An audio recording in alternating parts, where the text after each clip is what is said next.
Jamaah. Oh jamaah. Alhamdulillah. Tepuk tangan lagi, kita masih di Islam itu indah. Masya Allah, semangat untuk belajar. Dan untuk jamaah yang baru bergabung, tema kita adalah daftar orang-orang yang dimaafkan oleh Allah. Pertanyaan selanjutnya, apakah benar kalau Ustaz Syam, untuk laki-laki yang bergaya seperti perempuan, dari pakaiannya, tingkah lakunya, pakai sepatunya sepatu perempuan, make upnya make up perempuan, begituan perempuan yang berdandan kayak laki-laki, itu benar nggak? Katanya tidak dimaafkan sama Allah Subhanahu Wa Taala. Bismillahirrahmanirrahim. Tabi Guru Ustaz Maulana Habib Muhammad, Mas Soni, jamaah di studio, jamaah di rumah, Al-Quran Surah Al-A'raf ayat 80. A'udzu billahi minasy syaithanir rajim. ولوطا إذ قال لقومه أتأتون الفاحشة ما سبقكم بها أتأتون الفاحشة ما سبقكم بها من أحد من العالمين. Dan kami telah mengutus juga Nabi Lut alaihissalam ketika dia berkata kepada kaumnya, mengapa kamu melakukan perbuatan yang sangat keji itu yang belum pernah dilakukan oleh seorang pun sebelum kamu di dunia ini. Dari ayat ini kita semua mungkin sudah sangat familiar dengan apa yang dilakukan oleh kaum Nabi Lut pada masa itu. Mereka adalah kaum yang mohon maaf menyukai sesama jenis dan melampiaskan syahwatnya kepada sesama jenis, dan ini sangat dilaknat oleh Allah Subhanahu wa taala. Kemudian kita beralih kepada apa yang disampaikan oleh lisan mulia baginda Nabi SAW. Nabi Muhammad SAW menyampaikan bahwasanya Allah melaknat laki-laki yang menyerupai wanita dan wanita yang menyerupai laki-laki. Itu yang pertama. Yang kedua, dari riwayat Ahmad maka disebutkan bukan Allah saja yang melaknat, la'ana Rasulullah SAW. Rasul pun melaknat laki-laki yang menyerupai perempuan dan perempuan yang menyerupai laki-laki. Kemudian yang ketiga, dari riwayat Sayyidina Abi Hurairah radhiyallahu anhu warḍah, beliau juga menyampaikan bahwa Nabi SAW melaknat laki-laki yang mengenakan pakaian wanita dan wanita yang mengenakan pakaian laki-laki. Artinya mereka bergaya tidak sesuai dengan kodratnya. Kalau masalah pakaian ini maka kita kembali lagi, pakaian itu diatur oleh syariat dan pakaian itu juga diatur oleh kebiasaan masyarakat setempat. Otomatis di Indonesia ketika ada orang laki-laki memakai rok, udah pasti rok itu punya perempuan.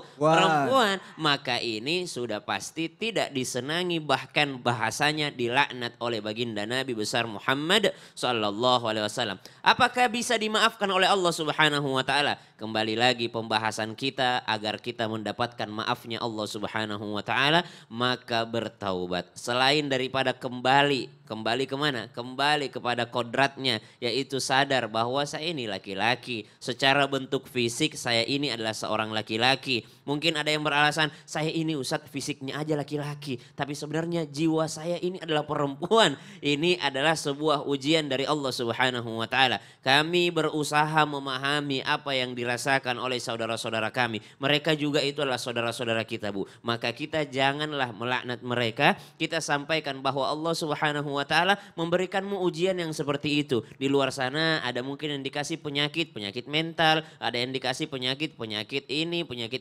Masing-masing orang punya ujian dari Allah Subhanahu wa taala. Maka semakin berat ujiannya, semakin besar pula pahala dari Allah Subhanahu wa taala jikalau dia berusaha untuk bertaubat. Allah taala alam. Fashionable boleh tapi sesuai kodratnya. Betul, sama aja misalnya ada orang yang udah kecanduan minuman keras, dia berusaha berhenti, maka Allah memaafkannya. Sama ini, dia mutasyabbihat, tapi dia berusaha berhenti, Allah akan memaafkannya. Masya Allah, terima kasih Sama-sama untuk Mas penjelasannya. Tepuk tangan untuk guru-guru kita, Masya Allah, tabarakallah. Yuk jamaah siap-siap. Kita masuk lagi ya ke segmen Tanya Dong Ustadz. Kami semua tanya dong Ustaz. Penasaran sama tadi jamaah yang belum terjawab tuh pertanyaannya. Aku lupa lagi tadi nanya apa. Nanya apa Bu? Izin ya Bu. Boleh berdiri Bu? Sony. Silakan berdiri. Nanya apa tadi Bu? Assalamualaikum warahmatullahi wabarakatuh. Waalaikumsalam warahmatullahi wabarakatuh. Nama saya Ibu Oom Rahmawati. Kan tadi udah namanya. Ya Allah, nggak apa-apa tuh diulang lagi. Ya udah deh terserah Ibu ya. Udah namanya Ibu Oon Rahmawati. Ya, dari Majlis Taklim Husnul Khotimah Cikarang Bekasi. Ya. Saya mau Nggak usah ditepuk bertanya tanganin ke lagi Ustaz ya. Maulana. Iya. Ayo. Siap. Siap. Pak Ustadz, Ah. katanya istri yang durhaka kepada suaminya tidak dimaafkan, tidak diampuni oleh Allah Subhanahu wa Ta'ala. Dan bagaimana caranya agar istri seperti itu bisa diampuni oleh Allah dan dimaafkan oleh suaminya? Itu aja pertanyaan saya Pak Ustadz. Ya iya emang itu aja kan. Kok ketawa? Itu aja Pak ya. Ya. Ya, Assalamualaikum warahmatullahi wabarakatuh. Waalaikumsalam warahmatullahi wabarakatuh. Jadi ikut-ikut. Ibu, ikut-ikutan saya jadinya. Silakan jawab Ustaz. Udah. Itu punya ibu itu ketawanya. Baik kepada semuanya, istri yang lagi nonton, wanita yang lagi nonton yang posisinya adalah sebagai seorang istri, ingat mana mungkin bisa dapat ampunan Allah kalau tidak dapat maaf dari suami. Minta maaf dulu baru dapat ampunan. Kata Allah, engkau tidak berdosa padaku, tapi berdosa kepada suamimu. Minta maaf dulu sama suamimu, baru kau dapat ampunan dari saya. Makanya kalau ada istri yang tidak dimaafkan oleh suaminya, tidak dapat ridho dari suaminya, maka ketahuilah tidak akan dipandang oleh Allah kelak dari kemudian dengan pandangan kasih sayang. Hati-hati. Hati-hati. Hati. Udah dapat maaf dari suami semua? Ya, bagus. Kalau tidak dimaafkan pasti tidak dapat dikasih ongkos. Gak diizinin ke sini ya. Apalagi bahayanya kalau seorang istri tidak dapat maaf dari suami. Amal ibadahnya sia-sia. Dia puasa sunnah. Tapi tidak minta izin sama suami. Maka pahala puasanya untuk suaminya. Kasihan kan? Iya. Makanya kalau mau puasa sunnah, mau ibadah, izin sama suami. Ibu pergi ke Islam Indah, tidak diizinkan suami, maka pahala majelisnya diambil oleh suami. Ya. Makanya harus minta maaf dulu, minta izin. Udah diizinin? Yakin?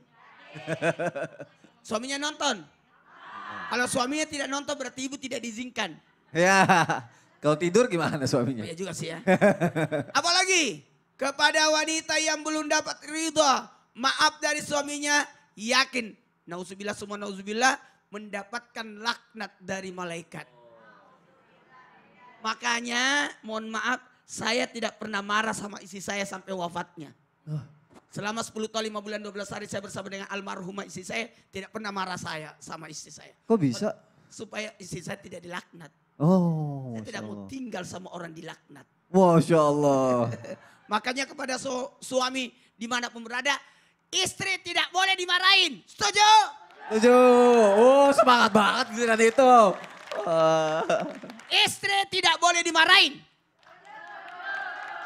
Karena barang siapa? Barang siapa? Iya. Suami yang memarahi istri, Ya. maka dilaknat malaikat. Iya. Siapa yang dilaknat malaikat? Suami. Istrinya. Tepuk tangan untuk Ustaz Maulana. Masya Allah. Terima kasih ya Bu. Semoga terjawab ya Bu ya. Jadi kebawa-bawa ketawa ibu saya. Itu kan ketawa. Bagus ibu ketawanya. Tawanya nular. Tular. Ibu mau bertanya? Boleh ya? Silakan berdiri. Siapa namanya? Assalamualaikum warahmatullahi wabarakatuh. Waalaikumsalam warahmatullahi wabarakatuh. Nama saya Ibu Hodijah dari Majlis Taklim Nurul Khotimah Husnul Khotimah, Cikarang, Bekasi. Tepuk tangan untuk Ibu Nurul Khotimah. Husnul Khotimah. Mau tanya dong Ustadz, mau bertanya ke Habib. Iya, silakan. Mau nanya apa? Orang yang tidak diampuni dosanya oleh Allah, jika ingin diampuni harus menjalani hukum kisos. Yang dipertanyakan apa yang dimaksud dengan hukum kisos? Nah, Ibu tahu dari mana kisos? Makanya saya bertanya. Oh iya, bagus. Kisos bener gak tuh, Bib? Mau dijawab gak, Bib? Kalau bicara kisos harus dengan tongkat. Ya, baik, silakan Habib Muhammad Syahab. Bismillahirrahmanirrahim. Kisas, sebenarnya kisas itu apa sih? Kisas ini artinya timbulnya kisos itu untuk menimbulkan efek jerah. Jadi misalnya kalau orang dibunuh bayarnya dibunuh misalnya, ini efek kisas. Nah kisas ini hukum dari Allah Subhanahu wa ta'ala kalau seandainya pengen mendapatkan ampunan dari Allah Subhanahu wa ta'ala kalau dia itu sudah membunuh. Makanya ada hadis daripada baginda Nabi besar Muhammad sallallahu alaihi wasallam, al-qatil wal maqtul finnar. Ada hadis daripada Rasul sallallahu alaihi wasallam, orang yang membunuh dan orang yang dibunuh finnar. Kenapa? Maka sahabat-sahabat bertanya kepada Rasul sallallahu alaihi wasallam, kenapa? Kalau yang membunuh finnar wajar kata sahabat. Kenapa al-maqtul yang dibunuh juga finnar? Maka Nabi sallallahu alaihi wasallam mengatakan karena dua-duanya punya nafsu untuk membunuh satu sama lain. Makanya finnar. Nah adanya hukum kisas ini untuk memberikan efek jerah jadi orang tidak sembarangan untuk membunuh hamba-hambanya Allah Subhanahu wa ta'ala. Nah kisas ini dikatakan di dalam Al-Quran atau dijelaskan juga di dalam Al-Quran bahwasanya apabila pengen mendapatkan suatu kebaikan maka lakukanlah kisah tersebut. Tapi apabila yang punya musibah, nih, jadi enggak mutlak, enggak sembarangan juga kisah, dan kisah ini juga harus dilaksanakan oleh pemerintahan. Bukan orang sembarangan untuk melakukan hukum daripada kisas. Kalau pemerintahan tidak ada hukum kisas maka tidak ada itu hukum kisasnya. Jadi apabila kisas itu misalnya orang yang punya musibah. Orang yang punya musibah dia tidak ridho. Kemudian mengadukan kepada pemerintahan. Pemerintahan menerima dan menghukumkan kisos itu terjadi, maka dilaksanakan kisos tersebut agar orang tersebut mendapatkan ampunan dari Allah Subhanahu wa ta'ala. Tapi kalau sahibul musibah ridho, nih masalahnya. Kalau yang punya masalah ini ridho, sudah saya maafkan. Nah ini hebat, ini orang hebat ya. Ini orang hebat, sudah saya banyak sekali cerita-cerita saya maafkan. Bahkan ada orang yang membunuh anaknya dia maafkan. Bayangkan bagaimana ini orang mendapatkan derajah yang tinggi di sisi Allah Subhanahu wa ta'ala. Jadi boleh memaafkan dan juga boleh mengganti denda. Diat namanya. Ya. Boleh mengganti denda. Berapa? Menurut kesepakatan. Ya, digantinya itu menurut kesepakatan. Jadi apabila dia memaafkan, boleh memaafkan dan tidak mengganti denda. Boleh juga dia memaafkan dan juga menggantinya dengan denda atau disebut diat. Nah itulah ada yang namanya hukum kisos. Ini efek jerah. Jadi jangan sampai kita itu melakukan hal-hal yang memang bisa menimbulkan kita untuk mendapatkan atau balasan daripada kisos. Zaman sekarang Masya Allah suami bunuh istri, istri bunuh suami. Bahkan ada orang yang bunuh ibunya. Ya Allah. Bagaimana dia akan mendapatkan ampunan? dari Allah Subhanahu wa taala, sudah gelap, imannya sudah habis, imannya tidak lagi ada di dalam dirinya, sudah tidak ada lagi cinta kepada Allah Subhanahu wa taala, gelap sudah matanya. Makanya adalah hukum-hukum seperti ini supaya orang itu tidak sembarangan melakukan hal-hal dosa, hal-hal yang tidak diridhoi oleh Allah Subhanahu wa taala. Jadi mudah-mudahan kita ini terhindar dari hal-hal yang bisa menyebabkan kita kena qisas. Amin. Itu kalau orangnya kaya raya buat kesalahan tinggal ganti denda doang kayak agak kurang gitu enggak ya? Bisa dia kembalikan semua sampai dia miskin, kembalikan itu uangnya. Oh, makanya itu efek jerat dari Allahnya Efek ya. jerat dari orang tersebut. Terima kasih Habib untuk penjelasannya. Tepuk tangan untuk guru-guru kita. Masya Allah, tabarakallah. Terjawab ya Bu? Bagus banget pertanyaannya. Sekarang Ibu deh. Ibu yang lain udah berhenti tepuk tangan, Ibu masih tepuk tangan aja Bu. Ibu nanya gak apa-apa ya? Silakan berdiri. Siapa namanya? Bismillahirrahmanirrahim. Assalamualaikum warahmatullahi wabarakatuh. Waalaikumsalam warahmatullahi wabarakatuh. Saya Ibu Narti dari Majlis Taklim Sul Khotimah. Saya mau bertanya kepada Pak Ustadz Sam. Siap Ibu. Orang yang meminta pajak tidak diampuni dosanya. Coba tolong jelaskan Pak Ustadz. Wah, uji. Lagi di tes skripsi. Ujian nih, ujian. Lagi di tes skripsi. Assalamualaikum warahmatullahi wabarakatuh. Ibu. Jadi ngomongin pajak ya Bu ya? Ya, ngomongin pajak nih. Berat nih. Ya siap-siap ya. Tapi guru kami Ustaz Maulana Mas Terima kasih, Soni, Ibu. jamaah di rumah, jamaah di studio, Al-Quran Surah Al-Baqarah ayat 268. A'udzu billahi minasy syaithanir rajim. الشيطان يعدكم الفقر ويأمركم بالفحشاء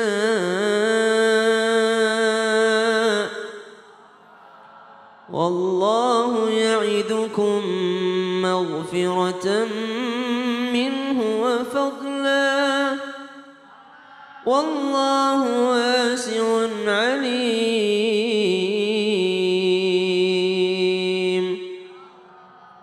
Salah satu daripada cita-cita syaitan yang disebutkan dalam ayat ini adalah mereka senantiasa menakut-nakuti manusia dalam hal harta. Akhirnya akan tiba suatu masa, kata Nabi SAW dalam riwayat, akan tiba suatu masa umatku tidak peduli lagi dari mana datangnya hartanya, apakah itu dari yang halal ataukah itu daripada yang haram. Pajak dalam bahasa Arab itu biasa disebut al-maks, maka pemungut pajak disebut sahibul maksi. Maka dalam sebuah riwayat disebutkan inna sahibal maksi finnar. Sesungguhnya para pemungut pajak itu berada di dalam nerakanya Allah Subhanahu wa taala. Lalu berfikirlah di dalam akal kita, kita ini di negara ini bayar pajak loh. Kita masuk ke dalam restoran itu kita juga bayar pajak atas makanan kita. Ini perlu kami ingatkan kepada seluruh jamaah Islam itu Indah yang sedang mengelola tempat makan, restoran tempat makan. Mudah-mudahan kita bisa mengamalkan apa yang diajarkan oleh syariat Islam. Bahwasanya kita membayar itu adalah tempat makannya yang bayar ke negara. Bukan orang yang sedang makan di situ. Ada PPN-nya apa segala macam. Sebenarnya tempat makannya yang mesti bayar pajak kepada negara. Mohon maaf kalau kami keliru. Akan tetapi pajak ini adalah pengambilan secara zalim terhadap masyarakat jikalau hal tersebut bukanlah kerelaan. Ini dalil daripada Ibnu Hazm. Ibnu Hazm menyampaikan bahwasanya sebenarnya pajak itu haram hukumnya. Kenapa? Karena tidak ada kerelaan daripada orang yang akan membayarnya. Adanya adalah paksaan daripada suatu yang berkuasa pada tempat tersebut. Maka Ibnu Hazm menghukuminya haram.